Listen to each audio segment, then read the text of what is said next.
स्वर्ग और नरक की कहानी। एक बार की बात है, गांव में एक पवित्र व्यक्ति रहता था। वह हमेशा स्वर्ग और नरक के बारे में जानने के लिए उत्सुक रहता था। एक दिन पवित्र व्यक्ति भगवान से मिला।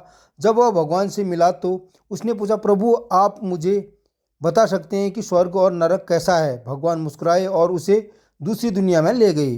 पवित्र व्यक्ति ने जाकर पहला दरवाज़ा खोला। वहाँ उसने एक बड़ी गोल मेज देखी जिसके चारों ओर लोग बैठे थे। मेज के बीच में स्वादिष्ट सूप का एक बड़ा बर्तन रखा गया था। वहाँ बैठे सभी लोगों के हाथ में बहुत लंबे चम्मच थे। मेज के बीच में स्वादिष्ट सूप के बर्तन तक पहुँचने के लिए चम्मच काफ़ी लंबे थे, लेकिन लंबे चम्मच के कारण भोजन से भरा चम्मच लोग मुंह में नहीं ले पा रहे थे। लंबे चम्मच की वजह से खाना ना खा पाने के कारण वे सभी दुबले पतले और बीमार लग रहे थे। वहाँ के लोग बहुत दुखी थे। वहाँ पीड़ित लोग के दुख को देखकर पवित्र व्यक्ति कांप उठे। वह उस कमरे से बाहर आया और दूसरे कमरे का दरवाज़ा खोला। दूसरा कमरा बिल्कुल पहले कमरे जैसा ही था।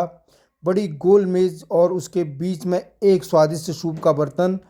वहाँ बैठे लोगों के हाथों में लंबे चम्मच थे, लेकिन वहाँ के लोग स्वस्थ थे।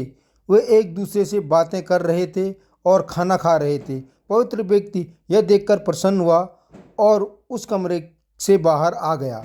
फिर पवित्र व्यक्ति भगवान के पास गया और कहा, मुझे समझ नहीं आया कि दोनों कमरे एक ही जैसे हैं, फिर भी एक कमरा दुख से भरा है और दूसरा कमरा सुख से भरा है। भगवान ने उसे समझाया, आपने देखा कि लंबे चम्मच दूसरे को खिलाने के लिए ठीक ठाक हैं, लेकिन खुद को खिलाने के लिए ठीक नहीं हैं।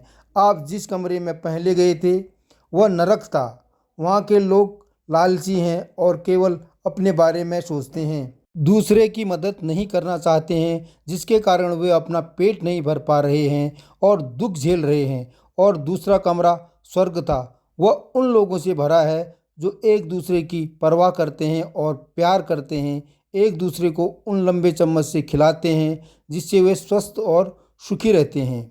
शिक्षा, यदि हम एक दूसरे का समर्थन और देखभाल करें तो हम अपने जीवन को स्वर्ग बना सकते हैं और खुशी से जी सकते हैं।